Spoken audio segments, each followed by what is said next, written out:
So, yan guys. Pag-tripan daw namin si Rila. Gumagalaw niyan. Pag-tripan namin. Kasi, saan ba si Rila?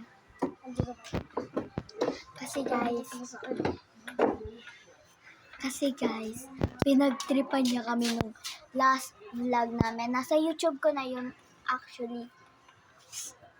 Nasa YouTube ko na yun, promise. Kasi nga, namumuro na siya sa amin eh. Kaya, for the ganti naman tayo. Part 2 na tong pang, ano niya sa amin. Nandun siya sa bahay nila. Inuutusan siya. Andito yung, andyan yung kapatid niya. Ayan yung kapatid niya. Sabi! Sabi, tara! So, hindi pa alam ni Zoe at saka ni Rila na ipaprank namin si Rila.